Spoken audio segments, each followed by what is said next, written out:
Social मीडियावरती एक संजय सिंघवी नावाचे गृहस्थ आहेत आणि त्यांनी एक पोस्ट लांबलचक तुमच्यावरती आक्षेप घेणारी अशी लिहिलेली आहे. आता त्यांनी जी पोस्ट लिहिली त्यावरून असं वाटते की यांना अंधश्रद्धा निर्मूलन चळवळीचा संपूर्ण इतिहासच माहीत असावा अशा पद्धतीची ती पोस्ट आहे.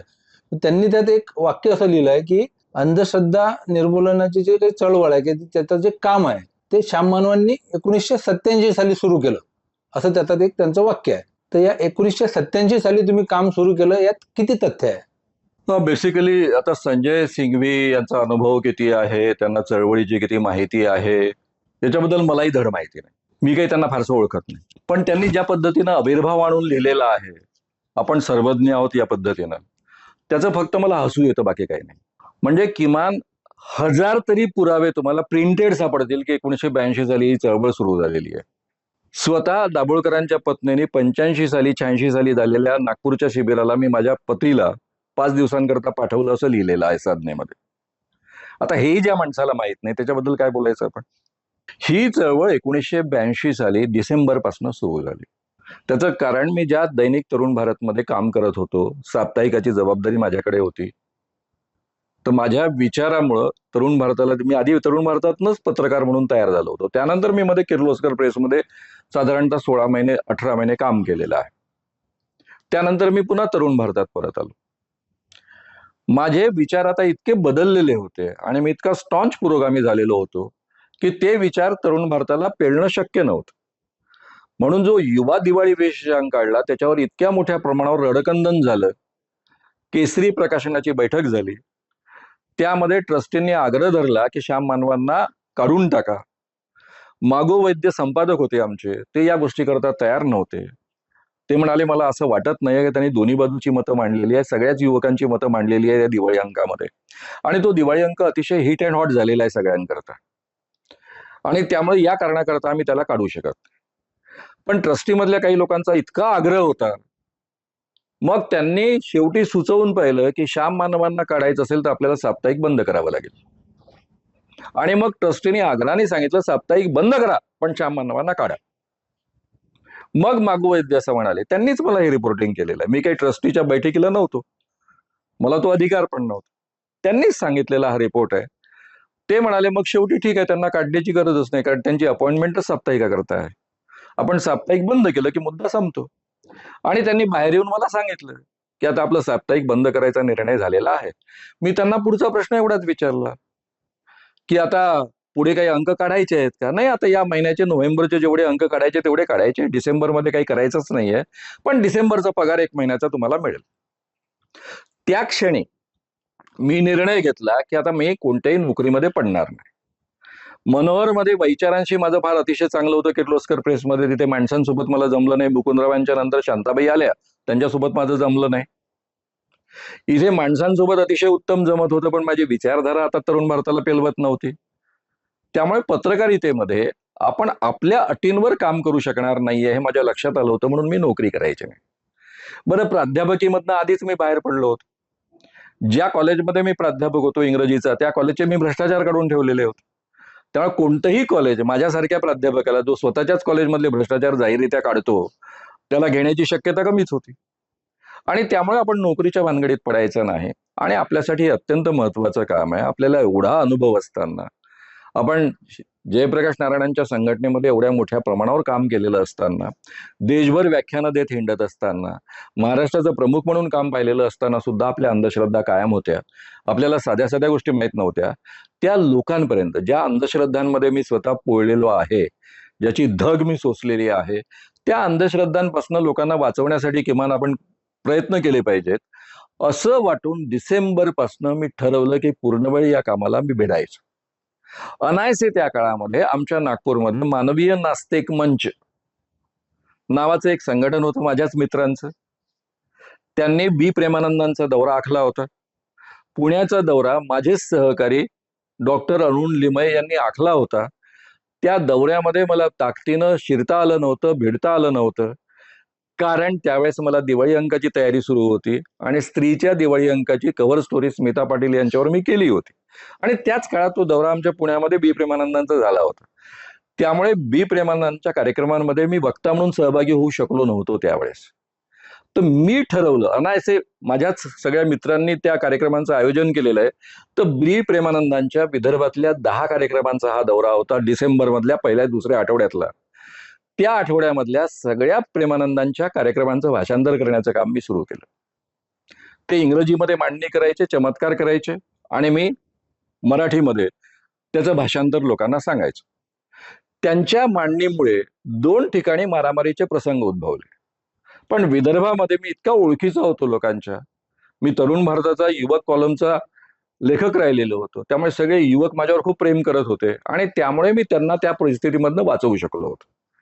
त्यातनं मला 2 गोष्टी शिकायला मिळाल्या, की कोणत्या पद्धतीनं बोललं नाही पाहिजे, काय मुद्दे आणि कशा पद्धतीनं लोकांपर्यंत मांडले पाहिजे. तो दौरा अतिशय सक्सेस झाल्यानंतर बी प्रेमानंदांनी मला आग्रहाने म्हटलं, की माझा गुजरातचा दौरा आहे, तुम्ही या. तुम्ही फार छान मांडणी करता आणि लोकांना प्रभावित करता. मी त्यावेळेस त्यांना अट टाकली. विदर्भाच्या कार्यक्रमाच्या वेळेस मी ती अट नाही टाकली. ते इंग्रजीमध्ये मांडणी करायचे, 3 तासाचा कार्यक्रम चालायचा, आणि मध्ये मध्ये मी त्याचं भाषांतर करायचो. ते भाषांतर करताना मी फक्त एवढी लिबर्टी घ्यायचो, की 40% 60% त्यांचं सांगायचो, 40% मी माझं सांगायचो. पण त्यांना मी मराठीत जे बोलतो ते कळायचं. मी त्यांना अट टाकली, की आपण हे जे करतो, की तुम्ही इंग्रजीत बोलता मग मी भाषांतर करतो, ते बंद. मला माहित आहे तुम्ही काय सांगत असता. तुमच्या लक्षात आलं असेल की कोणत्या गोष्टी टाळल्या पाहिजे. त्याच्यावर आमची चर्चाही झाली. मी माझ्या पद्धतीनं मांडणी करतो. या संपूर्ण 48 कार्यक्रम जे तुमचा दौरा आहे, त्या कार्यक्रमाला मी यायला तयार आहे. या 48ही कार्यक्रमांमध्ये भाषणं मी देईन. फक्त तुम्ही चमत्कार करायचे. आणि तो माणूस एवढ्या मोठ्या मनाचा होता, की त्याच्या नावाने दौरा आखलेला होता. तो काही श्याम मानवच्या नावाने आखलेला दौरा नव्हता. गुजरातमध्ये मला कोणी ओळखत पण नव्हतं. गुजरातमध्ये मी काही तरुण शांती सेनेच्या काळातही काम केलं नाही. त्यामुळे काही संबंधही नव्हता माझा. आणि 3 तासाचं भाषण मी द्यायचो, आणि ते फक्त चमत्कार करायचे. तो दौरा अतिशय सक्सेस झाला. ही गोष्ट आहे फेब्रुवारी मधली, जानेवारी एंड आणि फेब्रुवारी 1983 सालची. त्याच्या दरम्यानच्या काळामध्ये जी गॅप होती, त्यांनी जाऊन येणं, तिकडे दक्षिणेमध्ये जाऊन पुन्हा परत येणं, त्या काळामध्ये मी दनादन अंधश्रद्धेच्या कामाला सुरुवात केली होती. आणि मग गुजरात दौऱ्यावरनं मी परत आल्यानंतर ही भूमिका आमची फायनल झाली 1983 साली, साधारणतः मार्च एप्रिल महिन्यामध्ये, की आमचा देवाधर्माला विरोध नाही, पण देवाधर्माच्या नावावर सर्वसामान्य माणसांचं जे शोषण होतं, लुबाडणूक होतंय, त्याच्या विरुद्धची ही चळवळ आहे. या पद्धतीची भूमिका घेऊन आपण हे काम करायचं. पण या कामाची सुरुवात 82 सालातल्या डिसेंबर पासून झालेली आहे. आणि त्यानंतर मी झंझावती दौरे केले. महाराष्ट्रातल्या 21 जिल्ह्यांमध्ये, सातारा वगळता 21 जिल्ह्यांमध्ये काम उभं राहिलं होतं. ज्यावेळेस हे संघटन फुटलं त्यावेळेस प्रत्येक जिल्हा समित्या होत्या, आणि नाही म्हटलं तरी शेकडो बाबा मांत्रिक देवांचा भांडाफोड झालेला होता.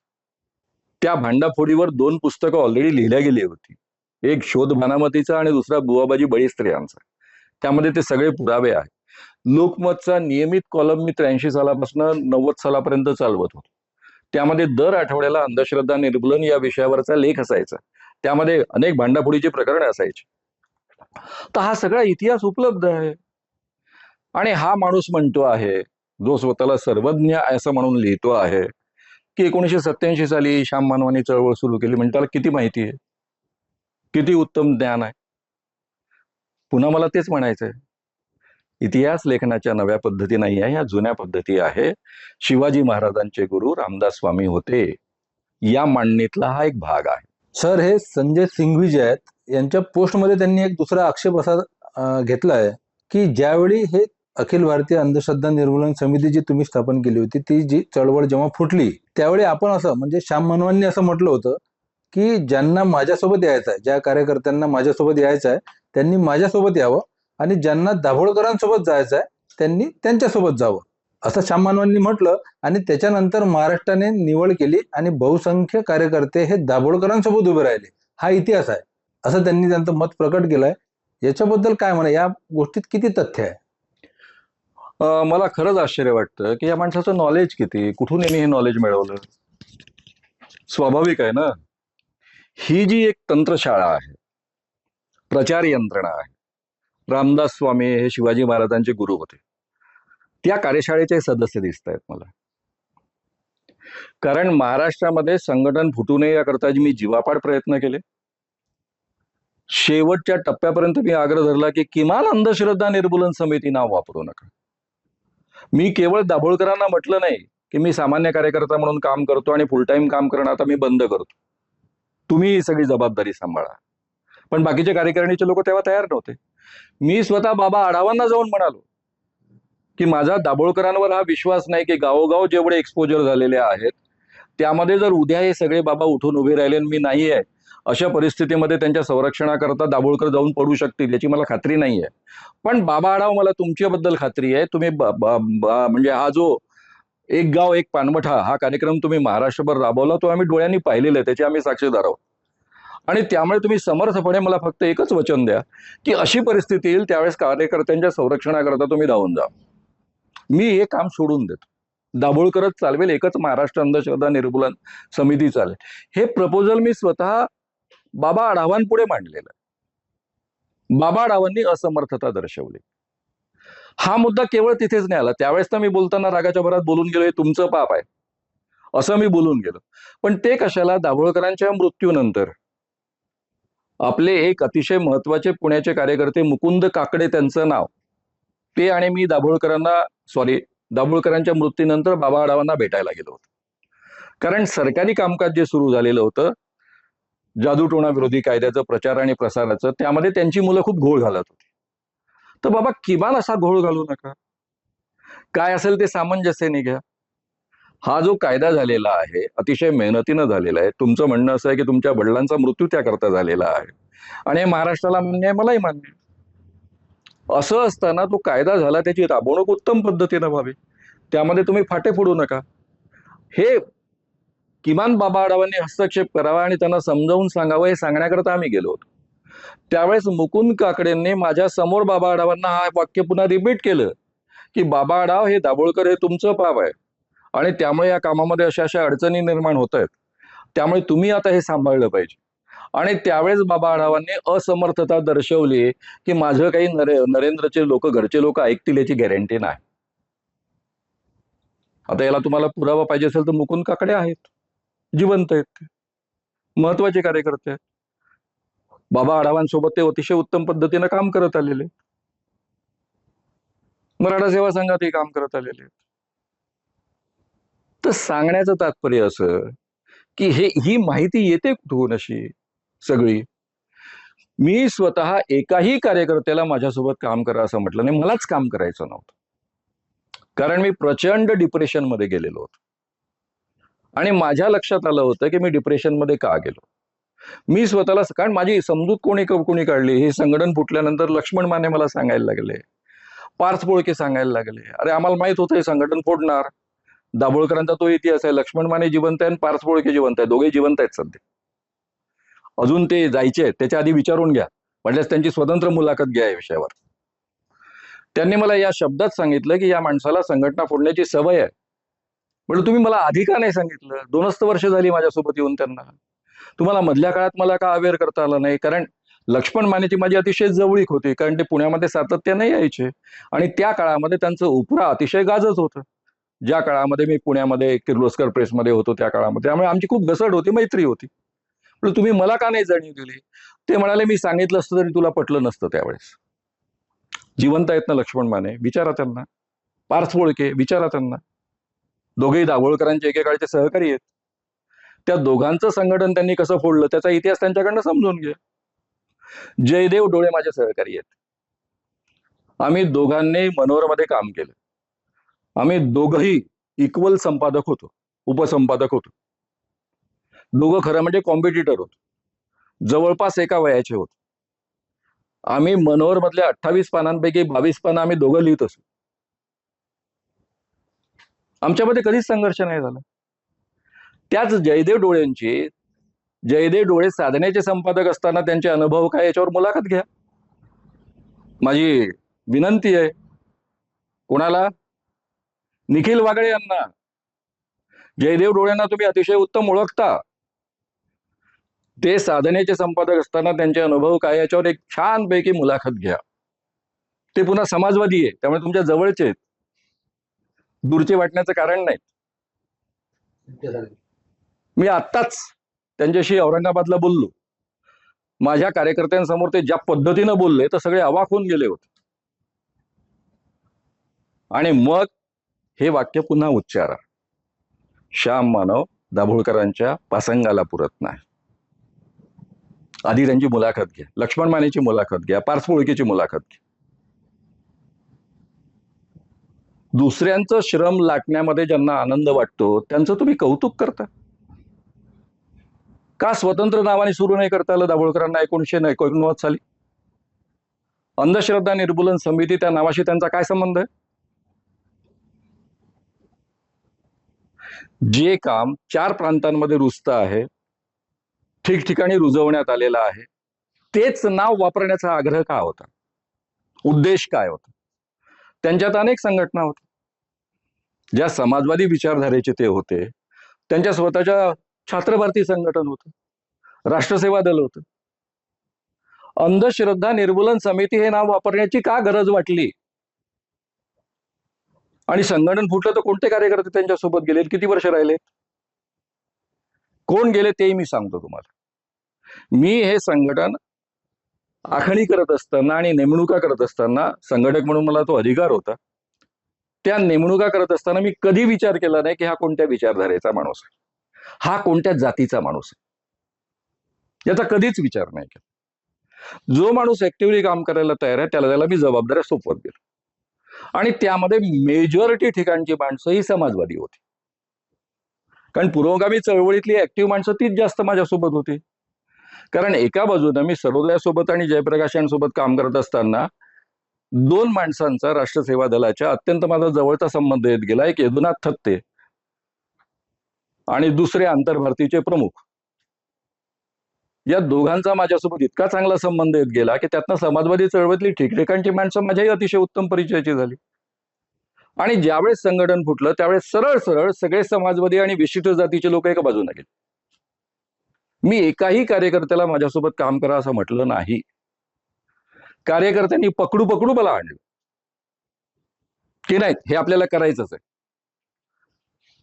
आता मी संघवींना हा प्रश्न विचारतो की त्या काळामध्ये 1900, जे तुम्हाला माहितच नाही, जो काळाचा तुमचा संबंधच नाही, 1989 मध्ये संयुक्त अंधश्रद्धा निर्मूलन समिती अखिल भारतीय त्याच्या महाराष्ट्र शाखेमध्ये काम करत असलेली किती माणसं दाभोळकरांसोबत गेली? जरा लिस्ट द्या मला, आणि त्या लिस्टची आडनावं पहा, आणि मग शिवाजी महाराजांचे गुरु रामदास स्वामी कसे असतात हे कळेल. सर, हे जे संजय सिंघवी आहेत यांनी त्यांच्या पोस्टमधला एक तिसरा आक्षेप तुमच्यावरती घेतला आहे की नरेंद्र दाभोळकरांनी शासनाकडून कधीच कोणत्याही आर्थिक मदतीची मागणी केली नाही आणि तसले विचार सुद्धा त्यांच्या मनात यायचे नाहीत कधी. आणि दुसरीकडे श्याम मानवांनी मात्र अनेक व्यासपीठांवरती उघडपणे 12-13 कोटी रुपयांच्या शासकीय अनुदानाची मागणी करताना महाराष्ट्राने ऐकलाय. आणि फक्त ऐकलं नाही तर श्याम मानवांनी त्यासाठी शासनाच्या दरबारातील उंबरठेही झिजवले आहेत, असा त्यांचा एक तुमच्यावरती आक्षेप आहे की दाभोळकरांनी कधी शासनाकडे पैशाची मागणी केली नाही, अपेक्षा केली नाही, कधी त्यांच्या मनातही विचार आला नाही. मात्र श्याम मानवांनी मात्र उघडपणे 12-13 कोटी रुपयाची शासनाला मागणी केली, त्यासाठी शासनाचे उंबरठे झिजवले. यात किती तथ्य आहे या गोष्टीत? पहिला मुद्दा, मला याचं आश्चर्य वाटतं की एक पोस्ट लिहिताना, श्याम मानव सारख्या व्यक्तीबाबत पोस्ट लिहिताना, श्याम मानव अतिशय आक्रमक आहेत, बुवाबाजीचे कर्दनकाळ आहे, ते दाड्या खेचून खेचून उपटतात, ही माहिती या माणसाला असू नये याचं मला फार आश्चर्य वाटतं. आपण लिहितोय त्याच्यामध्ये तथ्य किती आहे याचे आधी तपासून पाहायला पाहिजे. माझ्याच अनेक मुलाखतींमध्ये, आणि कदाचित लेट्सअप मराठी मुलाखतीत आलं की नाही मला आठवत नाही, कारण सगळे शब्द त्या मुलाखतीत कोणकोणते आले मला आठवणं शक्यही नाही. पण माझ्या अनेक मुलाखतींमध्ये मी जाहीररित्या सांगितलेलं आहे की ही संपूर्ण कायद्याची प्रक्रिया सुरू असताना आणि कायदा संमत होण्याच्या प्रक्रियेमध्ये याची मला पूर्ण कल्पना होती की या कायद्याच्या प्रबोधनाची नितांत गरज आहे.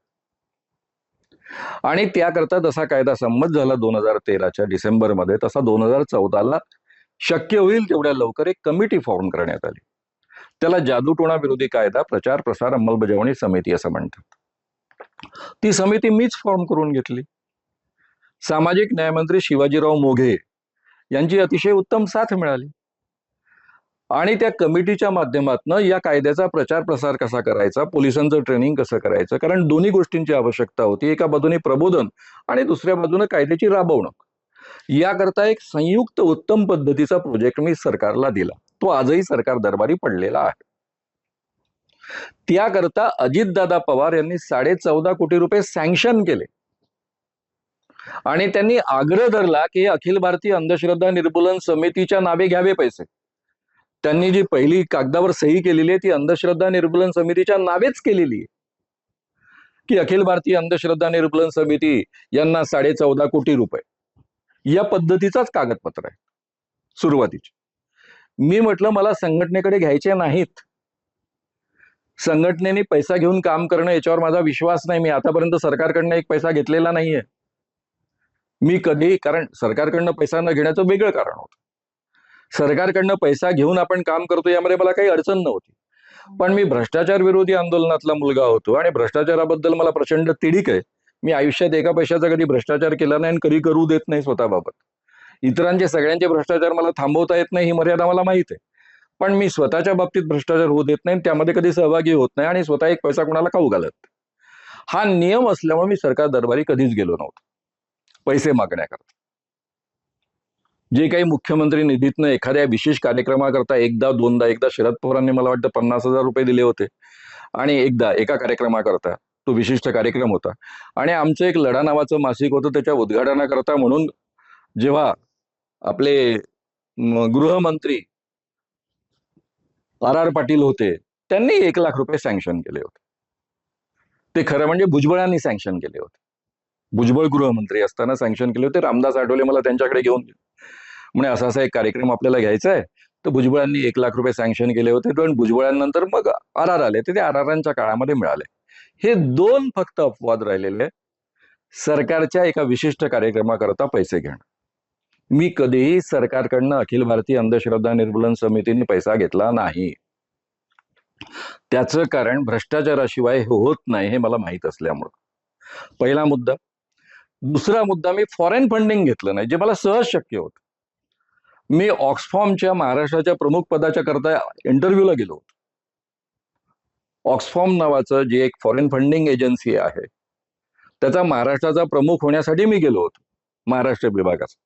त्या इंटरव्ह्यूला मी गेलो होतो, मी प्राध्यापक बनण्याच्या आधीची गोष्ट आहे. त्या इंटरव्ह्यू मध्येच त्यांनी मला सांगितलं की आम्ही तुम्हाला पाहिजे तेवढं फंडिंग देऊ, तुमची मनोवृत्ती नोकरी करण्याची नाही.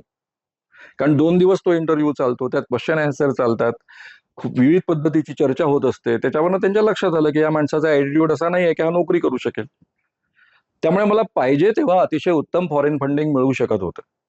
पण मी अंधश्रद्धा निर्मूलनाच्या कामामध्ये असल्यामुळं फॉरेन फंडिंग मला घेणं शक्य नाही याची मला पहिल्या दिवसापासून जाणीव असल्यामुळं माझ्या संपूर्ण आयुष्यामध्ये मी 1 पैशाचं फॉरेन फंडिंग घेतलेलं नाही. पण फॉरेन फंडिंगचे सातत्यानं आक्षेप मला सहन करावे लागतात, थँक्स टू नरेंद्र दाभोळकर. हे तरी माहित आहे का तुम्हाला संघवीजी? दाभोळकरांच्या संघटनेवर भ्रष्टाचाराचे आरोप झाले आणि त्याची उत्तरं देता देता नाकीनऊ आहे चालू, याची तुम्हाला माहिती आहे का? माझ्या संघटनेवर त्यामुळे आरोप केले होते आणि तोंडघशी पडले सगळे, पुन्हा बोलायची हिंमत नाही झाली. त्यामुळे आपण काय बोलतो, आणि हे जे 14.5 कोटी रुपये दिले होते अखिल भारतीय अंधश्रद्धा निर्मूलन समितीच्या नावे, ते मी समितीकडे घेतले नाहीत. मी ते या कमिटीच्या माध्यमातून, सरकारी यंत्रणेच्या माध्यमातूनच खर्च करायचे असा आग्रह धरला आणि त्या पद्धतीनं पहिल्या टप्प्याचा कार्यक्रम अंमलात आणलेला आहे. तो 14.5 कोटीचा नव्हता, 1 कोटीचा होता. पुढचे जे 13.5 कोटी मला देणार होते नवं सरकार बदलल्यामुळं, ते दिले नाहीत. तिथपासून तर संघर्ष मी सगळा सांगितलेला आहे. आणि वेळोवेळी जे पैसे सँक्शन झाले, म्हणजे पहिले 12 कोटी अजितदादांनी दुसऱ्या टप्प्यामध्ये सँक्शन केले, त्यावेळेस कामाला सुरुवात होणार होती 2020 मध्ये. त्यानंतर 2022 मध्ये 22 कोटी सँक्शन झालेले होते. हे सगळे आकडे मी तुम्हाला सांगितले, पण ते कामच झालेलं नाही ना. ते पैसे वापरलेच गेलेले नाही ना. ते का वापरले गेले नाही त्याची कारण मीमांसा मी सांगितली, जाहीर भाषणांमध्ये सांगितलेली, आणि ते युट्यूबवर उपलब्ध आहेत. कशा कशा अडचणी आल्या, काय काय झालं, कसं सरकार बदलत गेलं, कामाला सुरुवात होते आणि कसे थांबले. आणि शेवटच्या टप्प्यामध्ये जेव्हा अजितदादा देवेंद्र फडणवीस सरकार म्हणजे शिंदे सरकारमध्ये उपमुख्यमंत्री असताना त्यांनी पुन्हा ते 22 कोटी रुपये रिन्यू केले होते. पण ते एका बाजूने 22 कोटी असताना साधा JR निघायला 11 महिने कसे लागले तेही मी इतिहास सांगितलेला आहे. तो युट्यूबवर उपलब्ध आहे, औरंगाबादच्या सगळ्या व्याख्यानांपासून सगळ्या ठिकाणी उपलब्ध आहे. अरे किमान थोडी माहिती काढायची, बोलायचं त्यावर. श्याम मानव मागोवा कुठं मागायला निघतात? श्याम मानव मागतात म्हणजे काय स्वतः करता मागतात काय? जादूटोणा विरोधी कायद्याची राबवणूक करण्याकरता, त्याचा प्रचार आणि प्रसार करण्याकरता तो जर प्रोजेक्ट अंमलात आला असता तर संपूर्ण महाराष्ट्राचं चित्र बदललं असतं. त्यांना हे तरी माहित आहे का की पहिल्या 1 कोटीमध्ये जी कामं झाली ती केवढी झाली होती? 400 शाळा कॉलेजेस मधले कार्यक्रम झाले, संपूर्ण 36 जिल्ह्यांमध्ये सभा झाल्या. दाभोळकरांच्या किती सभा झाल्या आतापर्यंत? मी 10,000 व्याख्यानं दिलेली आहेत. तुम्ही फार तुलना करता ना. दाभोळकरांच्या व्याख्यानांना किती लोक हजर असायचे? फोटो असतील तुमच्याकडे, कारण तुम्हाला फोटो काढण्याची हौस आहेच. आणि या सगळ्या व्याख्यानांना किती लोक हजर होते? हे नाही म्हणत आहे मी, फक्त सरकारचे कार्यक्रम नाही म्हणत आहे. सरकारच्या कार्यक्रमाला मिनिमम 1,500 ते 10,000 पर्यंत लोक उपस्थित होते कार्यक्रमांना. विषय अतिशय गंभीर होता. जादूटोणा विरोधी कायदा आणि वैज्ञानिक दृष्टिकोन. ते संपूर्ण महाराष्ट्रामध्ये 35 कार्यक्रम झालेले आहेत. 48 पोलीस ट्रेनिंग झालेले आहेत. 3 वक्ता प्रशिक्षण शिबिरांमधून 215 लोक तयार झालेले आहेत. आणि 400 शाळा कॉलेजेसमध्ये कार्यक्रम केवळ 2 महिन्यामध्ये झालेले आहेत या सगळ्या वक्त्यांच्या माध्यमात. एक सगळं काम 1 कोटीमध्ये झालेलं आहे. त्यातल्या एका पैशाचा हिशेबाशी माझा संबंध नाहीये. सगळं सामाजिक न्याय विभागाच्या अधिकाऱ्यांनी केलेलं आहे. मी पूर्वीपासून ती काळजी घेतो, कारण मला माहिती आहे हे प्रबोधनाचं काम आहे. उद्या मी 14 कोटी 15 कोटी खर्च केले त्याचे हिशेब काय सांगणार आहे? अरे व्याख्यान झालं, लोकांनी ऐकलं, संपलं, गेलं. हे काही बिल्डिंग आहे का दाखवतायत? आणि म्हणून ते माझ्यासोबत नको, भ्रष्टाचाराचा डाग मला नको. आम्ही 46 वर्ष काम करतोय. एक एक पैसा गोळा करत बक्षिसाची रक्कम गोळा केली. प्रत्येक माझा कार्यकर्ता खिशातनं पैसे टाकतो. महाराष्ट्रातल्या सामाजिक कृतज्ञता निधी याचा पैसा गोळा करण्याचं काम दाभोळकरांनी आणि बाबा आढावांनी केलं. त्यावेळेस प्रत्येक कार्यक्रमामध्ये भीमराव म्हस्के, पहिलं नाव माझं श्याम मानव आणि भीमराव म्हस्के सारख्या कार्यकर्त्यांना आपल्याला मानधन देता यावं, यांच्यासारख्या फुल टाइमर कार्यकर्त्यांना मानधन देता यावं, याकरता आम्ही सामाजिक कृतज्ञता निधी गोळा करतो आहे असं ठिकठिकाणी बोललेले आहेत. वृत्तपत्रात ते छापून आलेलं आहे. मला निळूभाऊंनी स्वतः आग्रहाने बोलावलं. पत्रकार म्हणून तुझ्या सगळ्या नटांची जरी ओळख असली, म्हणजे तनुजा सोडून बाकी सगळ्यांशी माझी वैयक्तिक ओळख होती, कारण मी आधी पत्रकार म्हणून त्यांच्या मुलाखती वगैरे घेतलेल्या होत्या. पण एक कार्यकर्ता म्हणून तुझी ओळख व्हायला पाहिजे म्हणून त्यांनी मला मुद्दाम जळगावला आणि धुळ्याला बोलावून घेतलं होतं की आम्ही तुझं नाव सांगून पैसे मागतोय, बाबा तू ये आमच्यासोबत. आणि त्या सामाजिक कृतज्ञता निधीमधल्या एका पैशाला मी हात कधी लावलेला नाही. मला कधी मानधन दिले गेलेलं नाही. माझं नाव सांगून त्यातनं पैसे घेतलेले. हे माहित आहे का आपल्याला सांगलीची? बाबा आढाव जरी आता सध्या नसले तरी अनेक माणसं जिवंत आहेत ना त्या कामाकरता. ठिकठिकाणी माझे जे केंद्र आहेत त्या सगळ्या लोकांनी मेहनतीनं ते पैसे गोळा करण्यामध्ये योगदान दिलेलं आहे. ते माझेच कार्यकर्ते होते, सगळे भिडलेले ताकदीने. त्यामध्ये सगळ्यांचेच होते. बाबा आमडेंचे कार्यकर्ते होते, जे जे पुरोगामी चळवळीतले कार्यकर्ते ते सगळे होते त्यामध्ये. माझ्या संघटनेच्या एकाही माणसाला संघटन फुटल्यानंतर मानधन दिलं नाही. एक ज्ञानेश मावळे यांना काही महिने दिलं, ते थोड्याच काळामध्ये बंद केलं. पण मी कधी बाबा आढावांना जाऊन म्हणालो नाही की तुम्ही माझं नाव घेऊन पैसे गोळा केले, किमान माझ्या काही कार्यकर्त्यांना मानधन द्या म्हणून. अशा पद्धतीने आम्ही कामं करत आलो. आणि तुम्ही आता फार अभिमानं सांगता आहात की दाभोळकर काळजी घ्यायचे की कार्यकर्त्यांना पैशाची गरज पडता कामा नये. संपूर्ण दाभोळकरांचं संघटन सामाजिक कृतज्ञतेच्या पैशावर चालत आलेलं आहे. हे माहित आहे का आपल्याला? ते पैसे काय दाभोळकरांच्या संघटनेकरता गोळा केले होते काय? काढा आकडेवारी, कोणाकोणाला मानधन दिलेलं आहे. महाराष्ट्रामध्ये फक्त काय दाभोळकरांची संघटना काम करत होती काय? हे तुम्ही सुरुवातीला सांगायचं ना की हे जे मानधन आम्ही गोळा करतोय ते फक्त आमच्या समाजवादी विचारधारेच्या लोकांकरता आम्ही वापरू. असं नाही सांगितलं सुरुवातीला.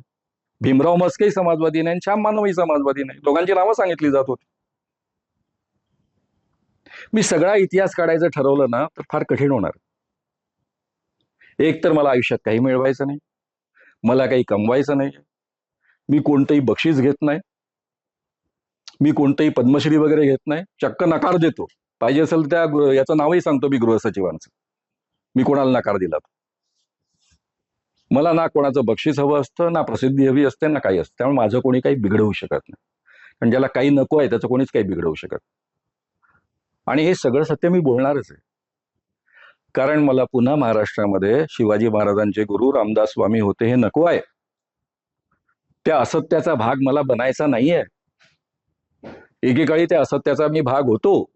मी स्वतःच सांगायचो रामदास स्वामी गुरु आहेत शिवाजी महाराजांचे. गावोगाव व्याख्यानं दिलेली आहे त्या विषयावर. ते किमान अंधश्रद्धा निर्मूलन चळवळीबाबत घडता कामा नये. आणखी बऱ्याच गोष्टी मी सांगणार आहे. जरा पुस्तकं काढा ना, कम्पेअर करा. कुठून काय काय उचललं, कुठे कुठे उचललं तुम्हाला दिसेल.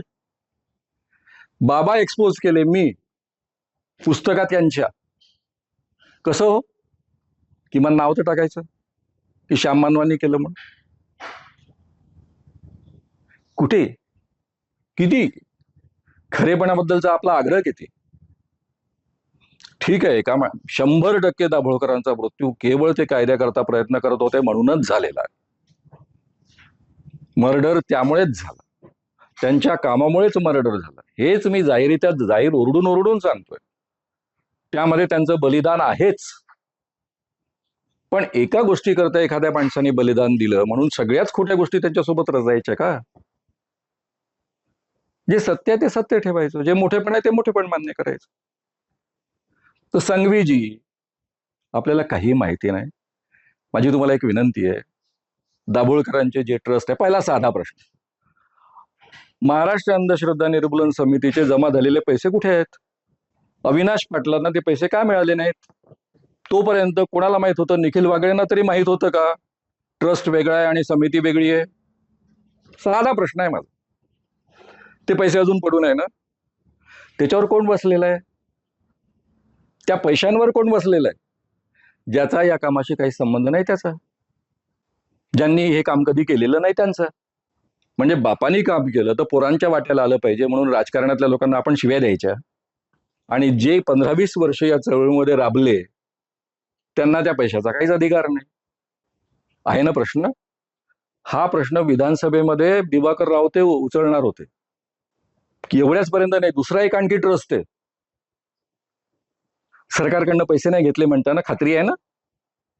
दाभोळकर ज्या ट्रस्टमध्ये सदस्य आहे त्या ट्रस्टमध्ये सरकारने किती पैसे घेतले संघवी काढा तुम्ही. नाही तर जाहीररित्या मी सगळी मांडणी करेन.